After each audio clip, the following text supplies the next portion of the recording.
Hello student, स्वागत है आप सभी का इस वीडियो लेक्चर में। आज हम डिस्कस करने वाले हैं क्लास 10th का chapter number first, that is real number. और फर्स्ट टॉपिक जो हम इसमें कवर करेंगे वो है fundamental theorem.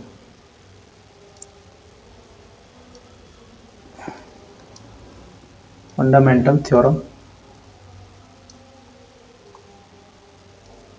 Of arithmetic.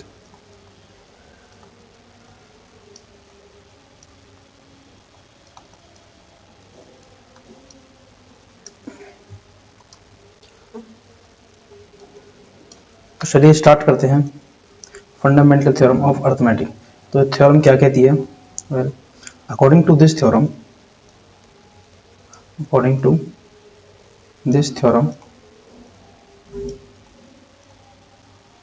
a composite number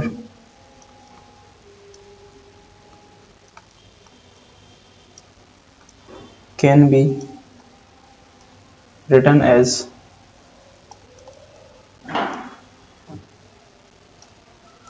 product of its prime factors।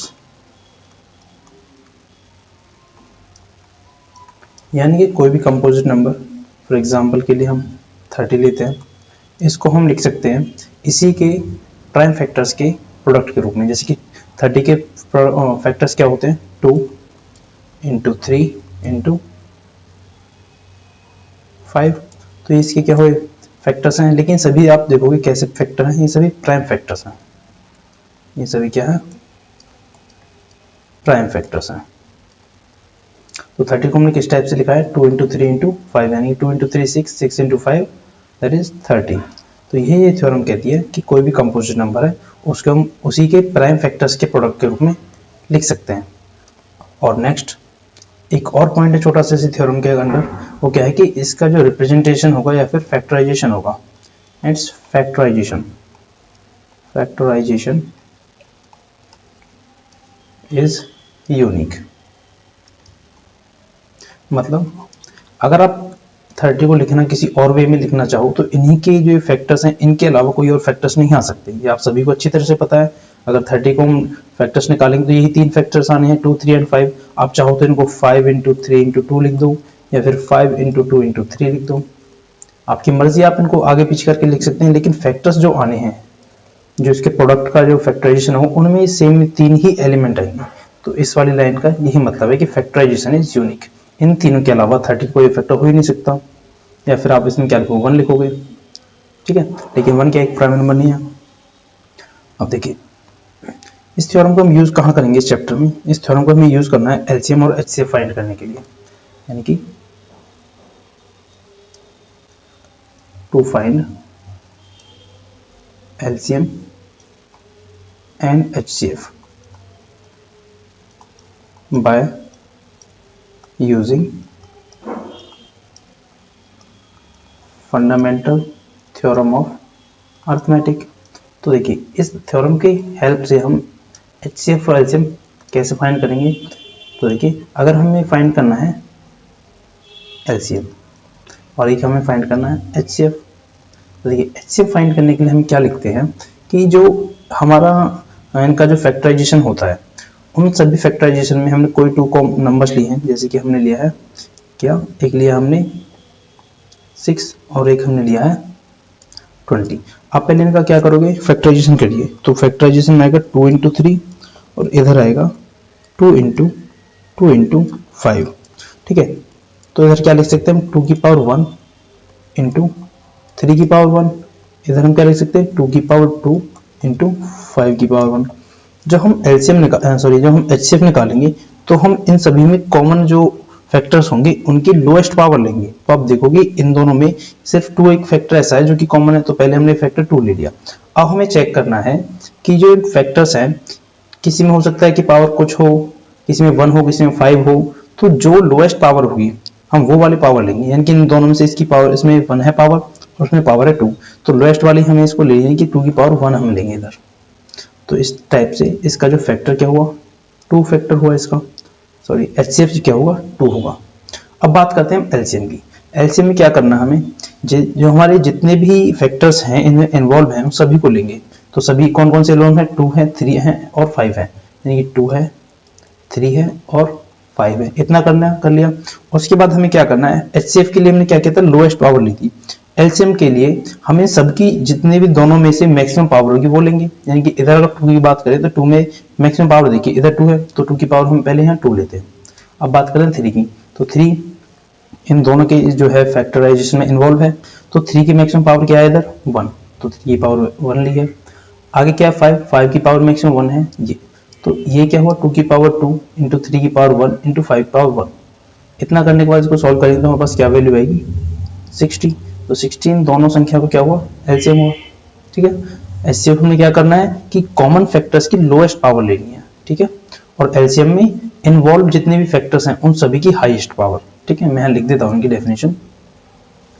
LCM के लिए क्या होता है, product of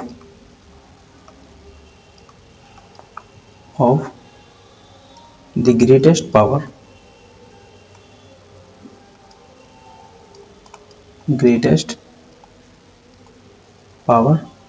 of each involving factor. ठीक है, जितने भी फैक्टर इन्वॉल्व हैं दोनों के फैक्टराइजेशन में उसकी जो सबसे बड़ी पावर होगी वो हमें लेने हैं उनका प्रोडक्ट। अच्छा, एचसीएफ के लिए हम क्या करते हैं, product of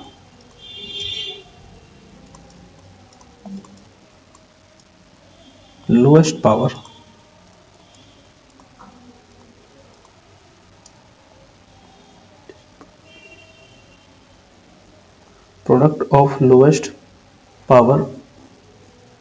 of each common factor.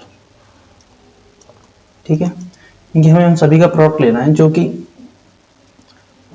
Greatest power के जितने भी हमें इन्वॉल्विंग फैक्टर हैं।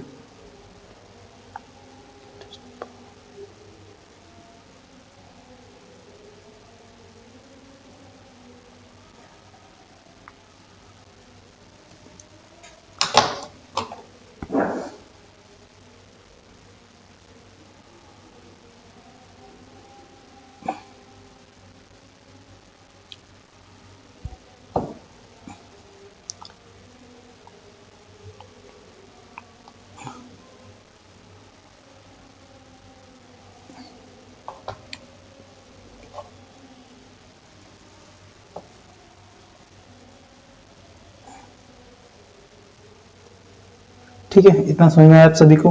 एचसीएफ के लिए क्या करना है, product of lowest power of each common factor, और एलसीएम के लिए product of greatest power of each involving factor. तो ये सब हमने निकालना सीख लिया। अब इसके बाद एचसीएफ और एलसीएम में एक रिलेशन होता है बहुत ही अच्छा सा, बहुत ही प्यारा सा रिलेशन हम पढ़ने वाले हैं। नेक्स्ट टॉपिक में है relation between HCF, LCM and the numbers. ठीक है, इनके बीच में क्या रिलेशन होता है, देखिए अगर कोई भी नंबर मान के चलो let A and B are two real number, ठीक है, and HCF of AB equal to X and LCM of AB equal to Y। तो इनके बीच में रिलेशन क्या होगा कि X इंटू वाई जो होगा वो इक्वल होगा A इंटू बी के। आई बात समझ में? आप इसको ऐसा भी लिख सकते हो, LCM of AB into HCF of AB, ये आपके इक्वल होगा A इंटू बी के। ठीक है, ये एक रिलेशन है।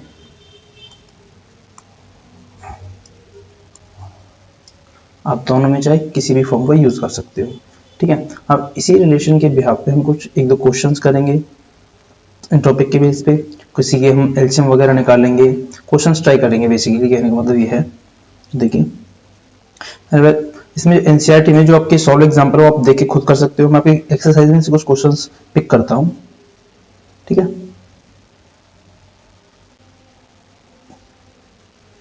देखिए जैसे क्वेश्चन नंबर फर्स्ट में each express number as a product of its prime factor, तो ये तो आप खुद ही इजीली कर सकते हो फर्स्ट क्वेश्चन। सेकंड क्वेश्चन में लिखा है find the LCM and HCF of the following pair of integer and verify that product LCM into HCF product of two numbers. Question में बेकार है। देखिए इन्हीं कुछ कंसेप्ट के बेस पे मैं आपके एक्सरसाइज में एक दो क्वेश्चन पिक कर रहा हूँ, वो हम सॉल्व कर देगा। तो पहले हम करते हैं क्वेश्चन नंबर 4। क्वेश्चन नंबर 4 क्या है, given that HCF of 306 and 657 equal to 9. LCM of 306 and 657 equal to what? यानी कि हमें ये दो नंबर्स दे रखे हैं और इनका HCF दे रखा है, हमें इनका क्या फाइंड करना है, LCM फाइंड करना है। तो इसको चलो सॉल्व करते हैं। अभी मैंने आपको एक अच्छा सा रिलेशन बताया है, वो क्या है कि LCM ऑफ AB इनटू में HCF ऑफ AB इक्वल होता है A इंटू बी के।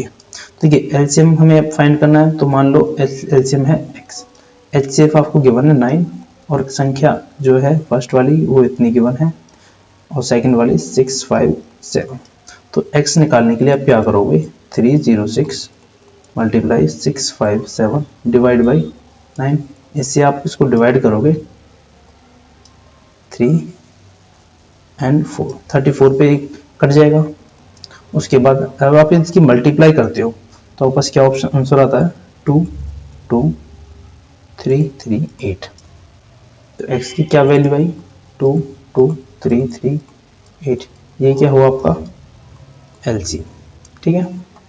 LCM ऑफ 306 एंड 657, ठीक है। इस टाइप से क्वेश्चन करना है। अच्छा एक क्वेश्चन और है इसमें जो मुझे लगता है कि आपको कराना चाहिए, वो है क्वेश्चन नंबर 5। देखिए क्वेश्चन नंबर 5 क्या है कि चेक वेदर 6 की power n can be x can end with the digit 0। Check weather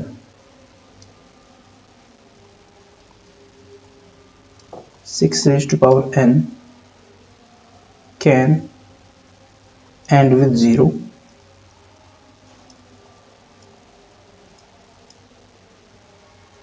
for any natural number n, for any natural number। देखिए आपको एक छोटी सी बात बताऊं, अगर कोई भी डिजिट है अगर उसके यूनिट प्लेस पे 0 आ रहा है तो उसके लिए आपको 2 into 5 ये फैक्टर्स जरूर होने चाहिए। अगर इन दोनों में से एक भी नहीं है तो उसकी यूनिट डिजिट या फिर एंडिंग जो डिजिट है 0 नहीं हो सकती। तो हम क्या करेंगे, वही चीज चेक करेंगे कि क्या 6 के जो पावर n है क्या इसमें कोई भी ऐसा फैक्टर 2 या 5 2 into 5 दोनों में से, यानी कि दोनों फैक्टर हमारे पास इन्वॉल्व होने चाहिए। अगर दोनों में से एक भी नहीं है तो इसका मतलब 6 की पावर n जो है 0 पॉइंट नहीं होगी। देखिए 6 की पावर n है, 6 को आप लिख सकते हो इस टाइप से 6 पावर n को, और 6 को आप लिख सकते हो 2 into 3, ठीक है। अब एल्जेब्रिक इक्वेशन के थ्रू क्या लिख सकते हैं, 2 की पावर n अलग लिख सकते हैं, 3 की पावर n अलग लिख सकते हैं, यानी कि इन दोनों से ही मिलकर हमारा ये 6 की पावर n बन रहा है। आप इसमें चेक करोगे या देखते हो कि इसमें 2 तो है लेकिन इसमें 5 नहीं है। अब इसमें 5 नहीं है तो यूनिट 0 बनेगा नहीं, और 0 नहीं बनेगा तो इसका मतलब जो 6 पावर n है ये वाला नंबर 0 पर एंड नहीं होगा। तो इसका मतलब एज अ रिजल्ट क्या कह सकते हैं कि इन दिस रियल नंबर